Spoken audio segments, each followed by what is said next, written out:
all of this time, you've been able to keep a narrow focus, make sure that your team got better.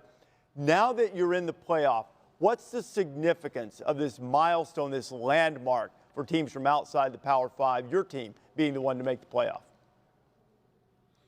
Well, I don't think that, all year we've kind of tried to avoid saying that we're carrying the flag or we're doing something outside of, taking care of ourselves and representing, what it is that we do in our program, our community, our university, and our city. And I think sometimes when you start saying you're carrying a flag or doing something for somebody else or trying to make a statement for, a bunch of different programs, I think you can get lost in a lot of the things that are going on. So try to stay focused on us and what this is about. And what it's about next is taking on Alabama, and you guys will have an opportunity to win the game. You've got guys on the outside that can match up with their wide receivers. Well, what's your impression of the matchup in the early going, the initial impression of a matchup with Alabama? Well, I can't say that I've studied much of anything that they've done. Obviously, just watching, from afar this year at times.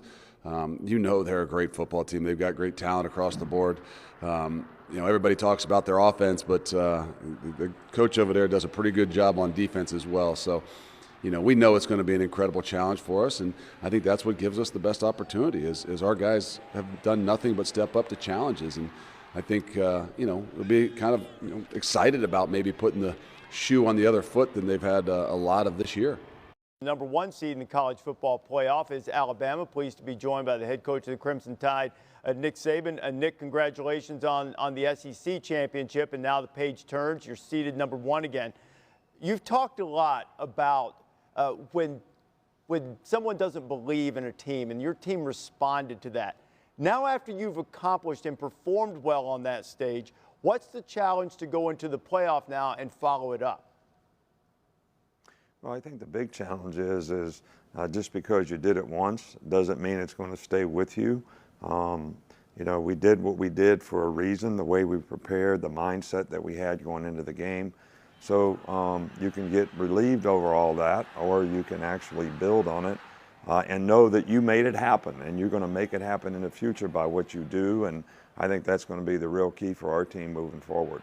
You're taking on Cincinnati. The Bearcats are undefeated, really strong in the secondary, but there's always the outside noise. They're going to have the chip on their shoulder coming in, with people having said that maybe they don't belong. They don't play the same kind of schedule that you do in the SEC or the Big Ten.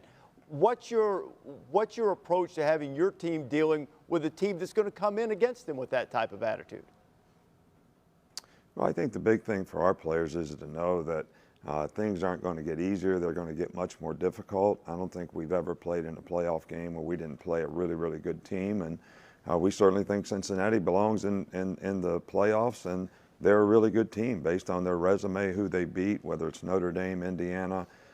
They beat some really good teams, and they've been very consistent in the way they played all year long. So, we have to have the proper respect, but we need to focus on what we have to do as a team to have the right mindset moving forward in terms of how we prepare, what we do, and how we go into the game and play.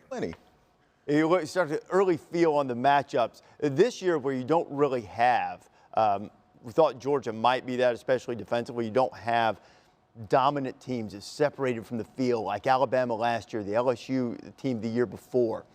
If styles make fights, you've got somewhat similar styles, Michigan and Georgia, and then Cincinnati, who can match up in secondary. Yeah, I think the Michigan matchup against Georgia is obvious. We'll talk a lot about that, but I think we were sitting here break the potential of a Cincinnati defense going up against Alabama's offense, and now John Mechie looks like he may be out. And now Luke Fickell, his team, and their defense that has a lot of experience, they're going to hear for a month how there's no way they match up with Alabama. It'll create a lot of incentive and a very angry defense that takes the field. And, what they have on the outside with Gardner and Bryant, and Kobe Bryant, they've got some guys that can play. Well, and at this point now, all your focus is on number one for Alabama and Jamison Williams. And I don't think anybody's going to stop him. Make someone else beat us. But you can contain him, and now all of a sudden there's going to have to be other bodies in that Alabama locker, maybe a Ja'Cory Brooks, a true freshman that's made a lot of plays here here late in the season.